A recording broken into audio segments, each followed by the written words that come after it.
are watching NewsX World. Let's take a look at some of the top stories of the hour.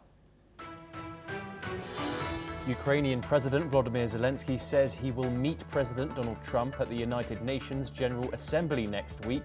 He plans to discuss security guarantees for Ukraine and to press for together sanctions on Russia.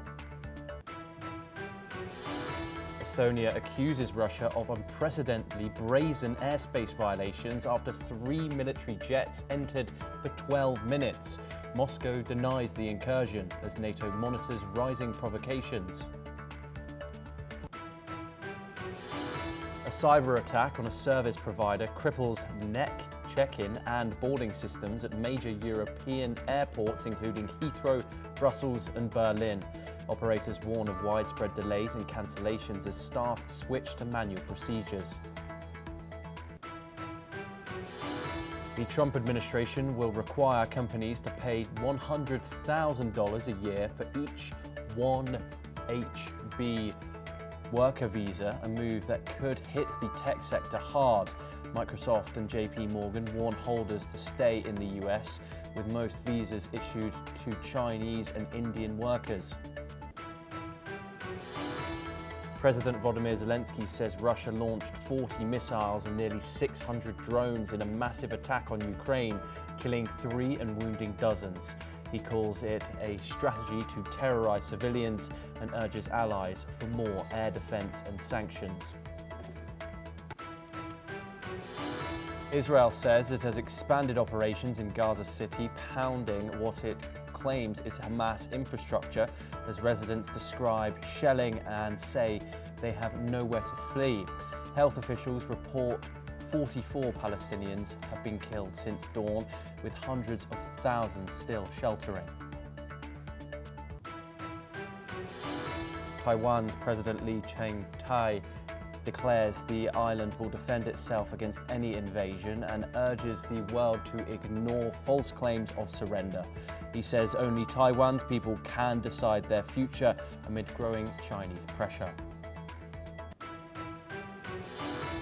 Senator Ted Cruz accuses FCC Chairman Brendan Carr of acting like a mafioso after ABC suspends Jimmy Kimmel over comments on the killing of Charlie Kirk. Cruz calls the threat to pull Kimmel dangerous as hell, marking the sharpest GOP criticism yet. Okay, we start this hour in the United States, where international media outlets are intensifying their coverage of ABC's suspension of Jimmy Kimmel's late night show, framing it as a significant moment for free speech in the US. Reports from The Guardian, Al Jazeera and The Times of India have raised alarms, highlighting concerns over censorship and the potential chilling effect on media in the States. These outlets stress that the suspension followed intense pressure from the Trump administration and its allies, including threats from the Federal Communications Commission. The controversy centers around Kimmel's comments about the killing of conservative activist Charlie Kirk, where he mocked the political response and joked about Trump's reaction to Kirk's death. Some reports, particularly from Al Jazeera, point to this incident as part of a broader pattern of media censorship in the United States, including the cancellation of other late-night shows critical of the administration. Foreign media have also noted widespread support for Kimmel from Hollywood, the Writers Guild and politicians like former President Barack Obama, who condemned the suspension as a dangerous form of cancel culture. Okay, we're now joined by Andrew Latham, who is a professor of international relations, and he joins us live from Minneapolis. Andrew, thank you very much for joining us here on the program. Of course, reactions are pouring in from across the world, Andrew. Of course, some people are comparing this censorship to other authoritarian governments around the world. Places like India and Qatar have raised alarms. Given their media landscapes, what are your thoughts on comparing America's media with that of other authoritarian governments, media landscapes around the world? Well, at one level, it's pretty clear that this is of a piece with the polarization that has taken place around this issue and more broadly in the United States. If you're on the left and a progressive, you look at this and you say censorship. And if you're on the right and you're not, and more conservative, you look at this and say, no, it's something else. And so there's that political frame that always needs to be borne in mind when we talk about this issue. But down to the particulars, what people, I think, beyond the U.S. and even within the U.S. don't seem to understand is that the company that owns ABC, majority share in ABC, has a number of affiliate stations across the country, many of which are in conservative territory. And they got enormous blowback, not from the Federal Communications Commission exclusively, but from their own customer base, saying, we don't appreciate this. And so they responded the way any firm in a capitalist economy is going to respond. The customer is always right, as it were. So they yanked Jimmy Kimmel and they put on a tribute to Charlie Kirk for the first as the first fill-in for that yanked show. We also in this country have a court system, and this charge would have to go through the court system. And if it's proven under the rule of law, then there will be consequences under rule of law. But right now, these are just vague allegations, largely out of context, that may gain traction. It remains to be seen. Andrew, Al Jazeera have suggested this is a part of a wider pattern of censorship in America. Do you see parallels with how governments elsewhere try to rein in critical voices? I do. It's an instinct, isn't it, of governments that if the news is unfavorable to them or to their constituency, they will try to, in some way, shape or form, shape the message, as it were. But in this country, as in many others, there are constitutional and cultural guardrails that prevent states from doing this willy-nilly. Charges were made against the Biden administration for doing this in connection with some other, using the FCC in connection with some other issue. And I'm sure if we looked at it closely enough, we'd see accusations going back at least to the founding of the FCC, if not back to the founding of the Republic. But the founders of this country wisely put in place those guardrails and wisely required these things to be proven in courts of law. And so I'm not overly concerned at this moment. This is kind of business as usual, both in terms of the reflex of governments, but also in the United States in terms of the kicking in of those guardrail mechanisms. Yes, Andrew, do stay with us. We have some updates from the European crisis, that is the Ukraine conflict. The Russian Defense Ministry has announced that Russian forces have taken control of the village of Berezov in Ukraine's southeastern Dnipropetrovsk region. Additionally, the ministry has reported Russia launching massive high-precision weapon strikes targeting key Ukrainian military industrial sites. This comes after Ukrainian President Volodymyr Zelensky confirmed that Russia had carried out a significant overnight drone and missile attack on Ukraine, resulting in 3 fatalities and dozens of injuries. Zelensky further stated that the attack involved approximately 580 drones and 40 missiles. Meanwhile, according to the regional officials of central city of Dnipro, a missile with a cluster munition hit a residential apartment building where 1 person was killed and at least 26 people were left injured. We're once again joined by Andrew Latham. Andrew, Russia says it is targeting these military industrial sites. It denies targeting civilian infrastructure. How successful have Moscow been in degrading Ukraine's defense production capacity here, and what vulnerabilities remain? Well, I think they've been pretty successful to this point. We have to bear in mind, of course, that there are military dedicated production facilities and other kinds of infrastructure that are legitimate targets under the international laws of war. Then there are dual use. If a bridge can be used by civilians and by soldiers, it remains a legitimate target. What is illegitimate is deliberately and indiscriminately attacking civilians. And at least on the margins, it seems that the Russians have been doing this as part of what we might call, quote unquote, a terror campaign. That's certainly the way President Zelensky has characterized it. So some of these civilian casualties and some of these dual-use facilities are legitimate and legal, lawful under international law. But in those cases where the Russians are if they are, and where they are, and when they are deliberately targeting civilians, that's illegal. And President Zelensky's charges in that case are justified. Whether this will turn the war in Russia's tide remains to be seen. Certainly degrading the infrastructure, and especially the energy infrastructure on the eve of winter setting in, is likely to result in intensified grassroots pressure on the Zelensky administration to bring this war to an end, even if it means ceding territory. Yes, and Andrew, as you said, winter is going to be slowly creeping over Eastern Europe very soon. And does this intensification of drone and missile strikes suggest that Russia is trying to break Ukrainian morale ahead of these bitterly cold winter months? Yes, I think that's been the case for some months now. And breaking the morale does not mean, necessarily mean, as President Zelensky said, trying to terrorize the population in terms of killing innocent civilians. It is about destroying an energy infrastructure so that Ukrainian factories can't work and Ukrainian homes can't be heated. And that, in turn, is likely to result in the Ukrainian people, sections thereof, demanding that their government end this war.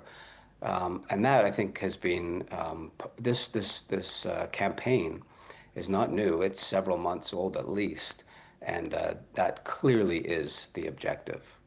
Yes, Andrew, do stay with us. We have some diplomatic updates now, where Ukrainian President Volodymyr Zelensky has confirmed that he will meet with US President Donald Trump next week on the sidelines of the United Nations General Assembly as Russia intensifies its attacks across the country. Zelensky has stated that the two leaders would discuss security guarantees for Ukraine and sanctions on Russia during their talks. This comes as Ukraine has repeatedly called for Western-backed security assurances to protect itself from future Russian aggression. Meanwhile, Russian President Vladimir Putin has warned that any Western troops in Ukraine would be seen as legitimate targets. Peace talks remain stalled, with 3 rounds of negotiations in Istanbul yielding no meaningful results beyond large-scale prisoner exchanges. Russia continues to press hard for Ukraine to cede full control of the Donbass region, which it still holds part of, while Ukraine has firmly rejected any territorial concessions. Ukraine also insists on the deployment of European peacekeeping troops, a move Russia sees as unacceptable. We're once again joined by Andrew. Andrew, what does Ukraine hope to achieve from this meeting with the US president here? And what is your making of President Trump's current stance on the Ukraine conflict? Of course, he is a constantly revolving door when it comes to his stance on the Ukrainian president and, of course, his outlook on this war. If one can predict how Donald Trump will act, how do you view it? Yeah, well, President Zelensky's needs are pretty straightforward. He needs supplies, especially in the realm of anti-aircraft, anti-missile, anti-drone weapon systems, and he needs security guarantees. If you like, Article 5 via the back door, deploying NATO troops somewhere in Ukraine, perhaps American troops, perhaps a no-fly zone policed by the United States Air Force and the Royal Air Force and the French Air Force, etc. Is he likely to get those as a result of some on-the-margins bilateral meetings with President Trump? I don't think so. He may well get more supplies. There may well be promises that President Trump will make weapons available to the Europeans to buy, to then pass on to the Ukrainians. That's been the modus operandi, as it were, recently. But in terms of security guarantees, I would be very, very surprised if President Trump offered anything other than theatrics around this. I don't think a no-fly zone is in the offing. President Putin has said that he would consider that both an Article 5 by the back door and an act of war if they started shooting down Russian aircraft or drones. I certainly don't see American ground troops being deployed. The so-called coalition of the willing, involving Britain and France and a few others, I'm not sure what the battlefield impact of them deploying some troops. And they're not peacekeepers in the sense of United Nations Blue Berets being interposed between two combatants. These are meant to be, if you attack Ukraine, continue to attack Ukraine after some kind of peace negotiation or ceasefire, then we will enter the war on Ukraine's side. That's very different than in traditional peacekeeping, and I think is simply not in the cards. And perhaps some of the violations of NATO airspace recently have been signals from the Russians to NATO. We're not kidding around. Don't even toy with this idea. Yes, Andrew Latham, thank you very much for taking the time to speak to us. It's always a pleasure to have you on the programme. We now move on over and move to the Middle East, where in the latest Israeli strikes on Gaza, at least 44 people have been killed, including 38 in Gaza City. This is from the Palestinian Civil Authority, which says that nearly half of the city's population, which is around 450,000 people, have fled since Israel has launched its major offensive there since August. The UN Secretary General Antonio Guterres has described the devastation in Gaza as the worst level of death and destruction he has ever witnessed in his lifetime. He urged the international community not to be intimidated by Israel.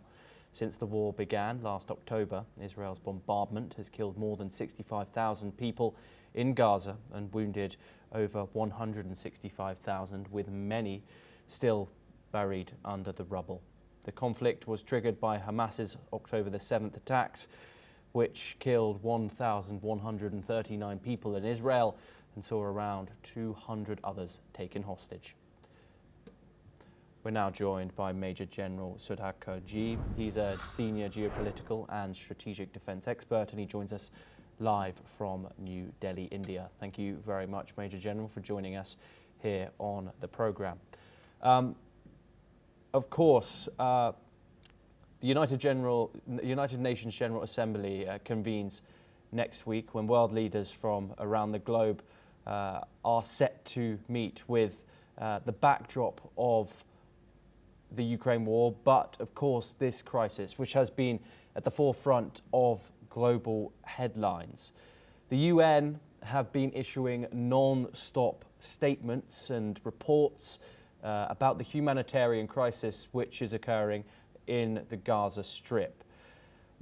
And of course, with this new statement, which the Secretary General has released today, saying that this is the worst humanitarian crisis that he has seen in his lifetime. Does this show the lack of power that the United Nations has as a body, that its Secretary General can issue statements like this, yet allow something like this to continue for the length of time that it has? Yes, Thomas, good afternoon. Excellent question you have raised, and I couldn't agree more with the Secretary General's statement. Why now only? I would say that the transatlantic architecture based on which the global apex organizations are actually developed, particularly UNGA and UN Security Council, they have lost their relevance. And the Secretary General, whose word is supposed to be the last word on such matters for peace, harmony, and for peace enforcement, bringing ceasefire in conflict-ridden zone. Unfortunately, it is being ignored. And I would say this is the worst kind of genocide which is taking place blatantly in 21st century. Sooner we stop this mindless conflict, better it is. Otherwise, I think, in my opinion, the United Nations General Assembly, as also the Security Council, have lost relevance, and they should be closed down as the League of Nations were closed sometime way back in 1945. The reality in 21st century is different. It should be opened up, made more democratic, and people affected from the global south should have maximum representation in the say. to bring about some kind of normalcy and ceasefire in these kind of conflicts. Back to Thomas. Yeah, of course, and Israel has their one true main ally, and that is the United States here. Of course, that's also where the UN headquarters is. The Palestinian president, Mahmoud Abbas, has had his visa revoked and won't be attending the UNGA general debate next week. What are your thoughts on how that is going to operate? He will address the assembly, but in remote circumstances over a Zoom call. The dynamics here, what are your thoughts about how this can go forward and how this is going to be discussed diplomatically? Yeah, I'm glad that you are raising such issues in NewsX world, and I'm very happy. Such issues must be flagged. Let's be mindful of reality. As on today, there are 142 out of 192 countries in the United Nations who have backed and supported the cause of two-nation theory. The entire dramatics of the rhetorics which are taking place is based on the paradigm of not accepting the two-nation theory by none other than the United States. Let me be very, very clear and blatant in this. What is Israel today is an extension of the US in the Middle East. Whatever Israel is doing, be it the bombardment in Qatar, trying to target the Hamas leader, or the genocide being carried out here in Gaza, not allowing the humanitarian assistance to enter into the premises and forcing people to flee, go towards the southern part of Gaza, and thereafter causing such disasters uncalled for, unwarranted in 21st century. So therefore, the point that you have raised, my reflections are, it will do good to the sanctity and the credibility of United Nations General Assembly and Security Council to have a special and exclusive session and take a call. Is it going to be allowed in 21st century to carry on relentlessly till eternity and accept genocide as a way of resolving issues, or diplomacy and dialogue have to be given some chance? I think we need to do a very serious debate in the United Nations based on which a call could be taken that yes, here is an organization which came into existence in the reality of 20th century after Second World War, which is no longer relevant. Therefore, we need not take side and participate in any kind of discussion. It's a waste of money and time and resources as far as the global order is concerned. Back to you, Thomas. Yes, Major General Sadar Kaji, thank you very much for joining us and thank you for taking the time. We now move over to the Indo-Pacific, where South Korea says that it is closely assessing the impact of US immigration changes on its companies and skilled workers. The Foreign Ministry in Seoul issued a statement on Saturday promising comprehensive evaluation and continued communication with Washington. This comes after President Donald Trump mandated a $100,000 yearly fee for H-1B skilled worker visas, a program heavily relied on by engineers, scientists and IT professionals worldwide. Trump also unveiled a $1 million gold card residency option. The announcement has triggered strong reaction in the corporate world. Amazon, Microsoft and JP Morgan are urging H-1B holders to stay in the United States or return immediately before a September the 21st deadline to avoid international travel. With South Korean workers recently caught up in a US immigration raid in Georgia, officials in Seoul warn the new policy could further complicate market access for the top firms. Okay, we're now joined by Dr. Sanjay Kumar. He is a journalist for the Korea Herald, and he joins us live from Seoul in South Korea. Dr. Kumar, thank you very much for joining us. Why is South Korea in particular concerned about these new immigration measures, and what does a comprehensive evaluation really mean in practice? Just recently, after this detention of South Korean incident happened, South Korean Foreign Ministry and the entire people are under kind of pressure to not to repeat this. And after this announcement of H-1B visa that you were mentioning, this is raising further concern, and I think in coming days, you will see more intensified approach of South Korean Foreign Ministry to activate and step up the visa consultation dialogue right now. And it is happening because there is an existing dissatisfaction among the Koreans when it comes to H1 visa issuance also. Only 2,000 of Koreans were receiving this once in a year, like annually. So this is already had been an existing situation, and there were demands from the Korean side since since a decade that E2 visa quarter has to be extended, and like Australians and Taiwanese are issued, Koreans also have to, because they also had been increasing in investments, and the significant investments are already existing. And after this summit with Trump, many announcements have happened, including this $350 billion one. That is why South Korean Foreign Ministry does not want to miss any chance to have any kind of uncertainty, because here the industries, and especially those Korean companies who are already invested and who are planning to invest under MASCA and other projects like Battery One, and some AI related projects too. So all these Korean companies are feeling very uncertain, and they have raised this issue with foreign ministry too. So that is why foreign ministry wants to address this problem as soon as possible.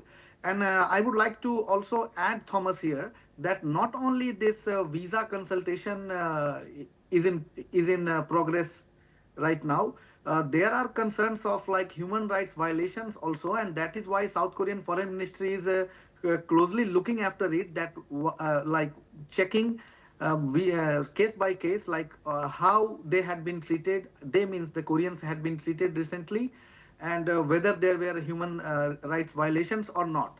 So this issue is venting a lot of anger among Koreans, because you know they are being felt that despite being ironclad alliance of US ROK, these things have happened. Especially they had been mistreated. That is the common sentiment of South Koreans, and that is why Foreign Ministry is also under pressure to deliver something and to come up with some concrete solution. This is the situation. Yes, Dr. Sanjay Kumar, thank you very much for joining us. It's always a pleasure to speak to you. Well, that is all that we have time for this hour, but we will continue to bring